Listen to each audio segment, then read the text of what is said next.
Vivian Olusaka is a mother of one, her son Quinton. Quinton was born at 38 weeks through a cesarean section delivery, a bouncing baby boy of 2.8 kilograms. Vivian was all too happy as a first-time mom. All was going on well for Vivian and her son Quinton up until he was 2 weeks old. Her son would add grams, if any. Vivian thought this was normal. Afflictions from exposure to cold. She tried to dress him warmly, but no, the young boy would not improve. The clinicians whom she visited thought her son was malnourished. By this time, Vivian had quit her job to raise her son. The news of an expensive surgery to save her son's life was devastating. She had no money. Her journey from hospital to hospital, including being referred to India for a cheaper alternative, began. Her luck came knocking through a WhatsApp group where one of the members also had a child with heart condition. They shared their findings, including one that MP Shah would be hosting a group of doctors from the United Kingdom whose goal was to heal little hearts like her son's. She was not going to pass this golden chance. When she was called to come in for the surgery, Vivian could not believe her luck.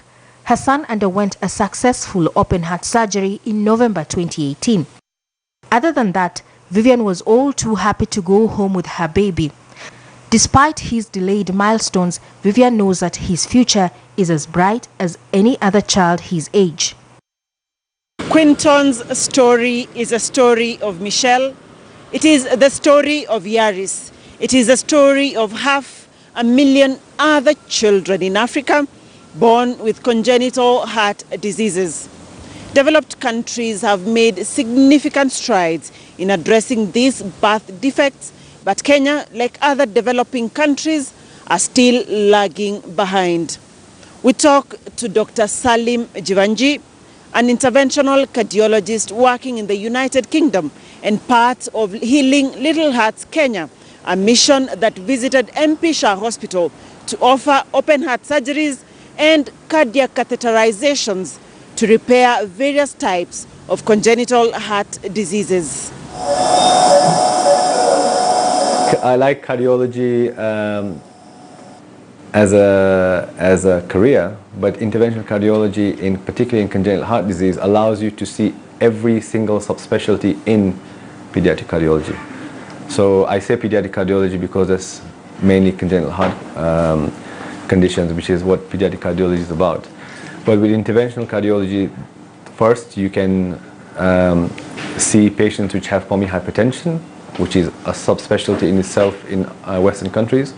You see patients with structural or congenital heart conditions, which is not a specialty in itself, but it's a condition that people specialize in. You become very good at imaging. So that's another specialty in itself. You are able to interpret information which improves your practice.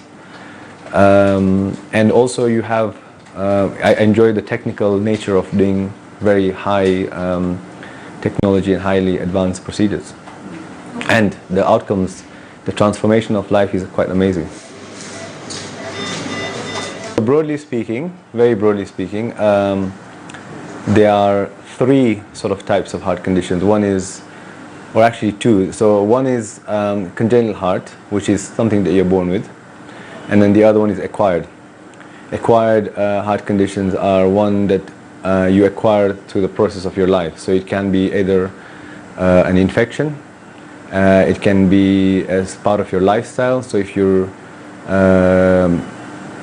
sort of overweight and eating high cholesterol food, then you'll be subjected to having conditions like atherosclerosis, which is blockage of the coronary vessels. But that's not something that we deal with. Our focus is congenital heart and sometimes acquired or heart conditions if they are relevant in terms of treatment. The most common one is ventricular septal defect. There is atrial septal defect. There is patent ductus arteriosus. These are the most common ones. I'll come to that in a second. The ones that we see here in our trips, common ones are tetralogy of Fallot, blockages of valves like pulmonary stenosis, aortic stenosis, blockages of some vessels like coarctation of the aorta, and then there are much more complex conditions which I can go on about, but I think this one probably covers about 70-80% of them. So a hole in the heart usually means a hole between the chambers of the heart. So an atrial septal defect that I talked about is a hole in the heart. A ventricular septal defect is also a hole in the heart. So an atrial septal defect is a hole between the top two chambers of the heart, which are the collecting chambers. And a ventricular septal defect is a hole between the two pumping chambers. So the right side of the heart and the left side of the heart, although it's part of the one organ, almost work independently. And if there is a hole in it, then you have mixing of blood, and hence you have the symptoms.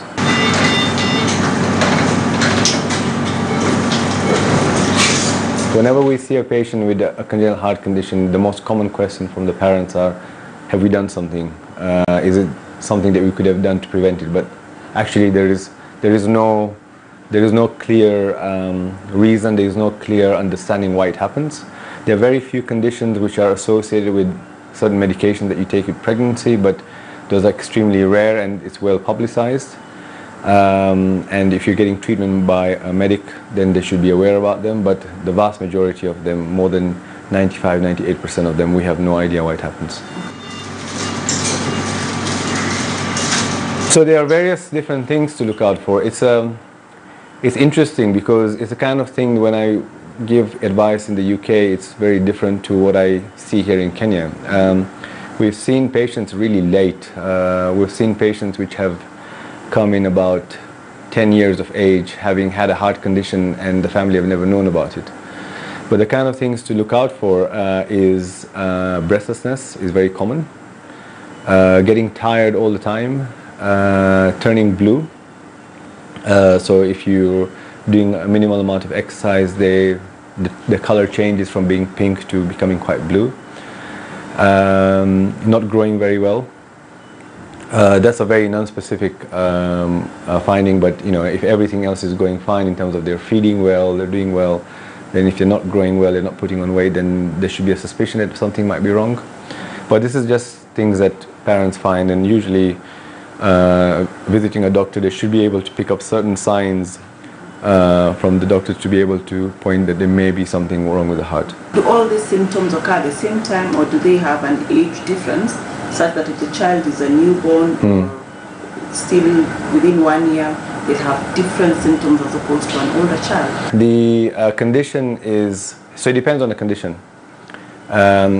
If you have an atrial septal defect, for example, you might not see any symptoms until well into your 50s, 60s, if any. If you have a ventricular septal defect, depending on the size of the defect, if you have a very tiny defect, you have no symptoms. If you have a small to medium-sized defect, you might see symptoms in the first 4 or 5 months of life. If you have a very large defect, you might see the symptoms literally after birth. So it really changes depending on the condition you have. So if your child is born and is completely well in the first month of life, and then about 4 months of life starts becoming breathless, that doesn't mean that the child does not have, because he was fine before. In the same way that if you've gone through life and you have something happening at about 15, 16 years of age, it depends on what the issue is at the time and what the symptoms are. There is no specific age in terms of when you have the symptoms. The vast majority of them, you will see them early in life, within the first few months of life. Patients here are very sick, the ones that we see. So I give an example. We saw a patient in our last camp who had a condition known as pulmonary stenosis, which is a blockage of the vessel which goes into the lungs. It's a very common condition that we see in congenital heart disease. Picked up very early in life, usually in Western countries, sometimes even before birth. And within the first few months of life, particularly in Western countries, you picked up 99% of them. Whereas here, we saw a patient who was 10 years of age, had very severe pulmonary stenosis, and was barely able to walk even 10 meters. And when I was taking the history from the family, I said, what is the reason why it's taken you so long? They only realized there was something wrong with him a year before that. And the reason why they didn't really think that anything was wrong with him, they just assumed that this is what he was like. They just assumed that he's a quiet boy who doesn't like playing. And they never realized that there was actually something wrong with his heart. They only realized after he was getting exhausted and his tummy started swelling. And they realized that there's something wrong, so they got him checked out with the doctors and found out that he had quite severe pulmonary stenosis. There are certain conditions which are associated with congenital heart disease. So the vast majority of patients, like we see, I would say, have no associated symptoms. It is just an isolated finding. But there are certain syndromes. For example, if you have Down syndrome, there is a 50% chance of having a congenital heart problem. There are other conditions like CHARGE, there's other conditions like Noonan's, Turner's syndrome. All of these have associated heart conditions. So if we see a child with a Down syndrome, then we have a very low threshold of checking that whether there's something wrong with their heart. Similarly, if we saw a child with a certain kind of heart condition, we would then be querying whether that child has a certain syndrome, because they're often associated together. But the vast majority of congenital heart is isolated. The most common things that we see, I've told you about the symptoms that the parents should look out for. Those are the questions that we'll be asking anyway. But we look at their oxygen saturations, if they're getting a good amount of oxygen in their blood. If they don't, then we try and find out what the reason is, and if it's whether the heart or whether it's the lungs. We look at their growth, we look at their weight. Those are the basic, parameters that we look at initially. And then on examination, we see if there are signs of a heart condition, whether they have a murmur. And I'll come back to that in a second. Whether they have an enlarged liver, whether their heart is looking very dynamic, whether he's got an unusual sound. And if it does, then the next step we would go to is identifying what the issue is, and that's usually by doing an echocardiogram. An ultrasound examination of the heart. So we use specially designed machines which are calibrated for us to look at the heart. It sends Doppler and sound signals to the heart where it reflects back, and it forms a picture of the heart in terms of what it looks like, how it pumps, and you can see it live as it's pumping the chamber. And the modern machines, you have some really, really clear pictures in terms of what's going on. So you're actually seeing a picture of the heart. The families can see the heart pumping as you're looking at stuff. Can you increase the suction a bit, please? The cheapest method is an echo. The cheapest, the least invasive, and the one which is used throughout the world is an echo. An echo machine, there are modern echo machines which are as big as a laptop. And hence, local cardiologists in Kenya have satellite clinics across Kenya where they take a laptop kind of echo machine and go and do scans in various different parts of Kenya. And then we have larger machines which are much more advanced with very high resolution, which are usually housed in hospitals. So in fact, in MP Shah, we have both different kinds of echo machines. So a lot of parents get told that your child has a murmur. And there's a huge amount of panic. A murmur is a sound that blood makes as it travels through the heart. So anybody can have a murmur, but if you have a murmur, it can suggest that you have a heart condition. Certain kinds of murmurs are very specific to certain heart conditions, and there are softer murmurs which are quieter, which are more difficult to identify.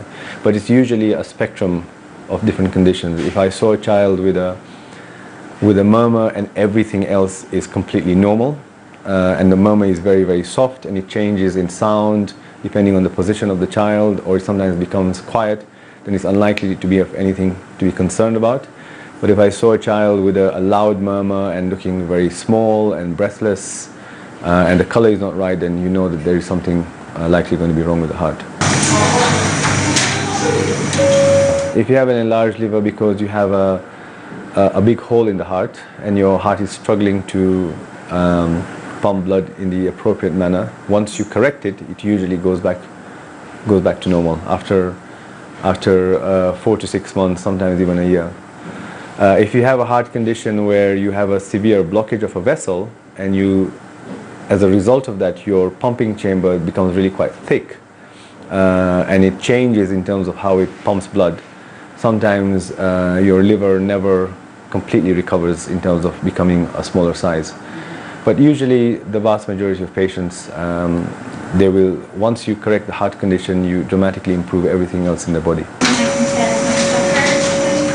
So on average, we do about 2 open heart surgeries, and we do about 4 catheters a day. So you're looking at about 6. So you're looking at about 25 to 30 in a week.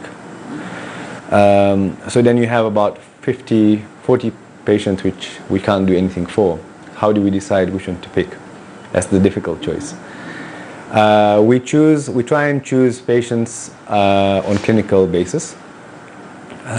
We try to help out the ones who can't afford the care. We try and give those patients priority, because the ones who can afford care, they can go and seek help from the local cardiologists who either do the procedures in Kenya or arrange for them to go overseas. We look at clinical status in terms of, if we don't do something for this patient, what's going to happen? Are they going to become sicker? Are they going to survive? Are we going to transform their lifestyle? So that's the criteria that we use. So we don't, if we have a patient which comes on day 1 who's number 1, doesn't mean that he goes number 1 for surgery. We look at all the patients in the first, so we have a clinic learning in the first 2 days. We look at all the patients who are coming in, and then out of the ones that we have, we then sit down as a team. Like on Saturday, we spend 7 hours discussing every single patient, and then lining them up and listing them accordingly. And then we have a wait list. Sometimes you have a patient which gets cancelled for a different reason, and then we would take somebody who's on the wait list.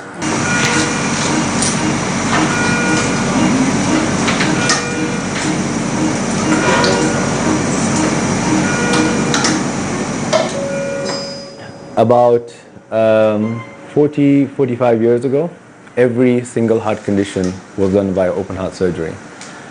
I would say about 30 years ago, I would say maybe 85% of heart conditions were done by open heart surgery. I would say last 20 years, it's probably split now. And the reasons are various. The technology is advancing quite quickly. The equipment and the devices and everything that we have are significantly advanced, and that there are certain conditions which are done by open heart surgery, we can now do it via keyhole. So for example, if you have a blockage of a vessel, like we had one yesterday, you can do a cardiac catheterization, take pictures of the heart by injecting contrast, which is like a dye, have a look at it on X-ray, and you're going inside the heart with special catheters, measure pressures, and then once you've decided, you choose the appropriate size balloon and stretch the valve open. As early as about 20-25 years ago, that was done by opening up the chest, putting the patient on a bypass machine, which is stopping the heart, opening up the vessel, removing the blockage, and restarting the heart. So open heart, for example, tetralogy of Fallot, which is a common condition that we're seeing. If you have a small child with coarctation of the aorta, which is a blockage of the vessel supplying blood to the body. We've got a child who has a very large ventricular septal defect. So we've got a 1.5-year-old we operated on last night who was only 4 kilos. So there should be about 12-14 kilos, and the child was only 4 kilos, the size of a newborn. So we operated on that patient last night. So it depends on the size of the defect and where it's also positioned that you decide which pathway you're going to go ahead for. So I think the simple answer is that there are certain conditions which does not have the technology of doing it via keyhole, which is cardiac catheterization, so they still go via open heart surgery. Certain conditions which have a better result via open heart surgery, and hence they would go for that. And there are certain conditions which we would easily do with cardiac catheterization. It also depends on what team you have available and what equipment you have available as well. For example, in cardiac catheterization, we've got patients which have got patent ductus arteriosus, which is a connection between the two great vessels. We have pulmonary stenosis, which is a blockage of the vessel going into the lungs. We have atrial septal defects, which is the hole between the two top chambers of the heart. Some ventricular septal defects, which is the hole between the lower chambers of the heart. This is the condition that we're working on in Kenya. But in countries like the UK and Western countries, you can even implant a whole new valve via cardiac catheterization.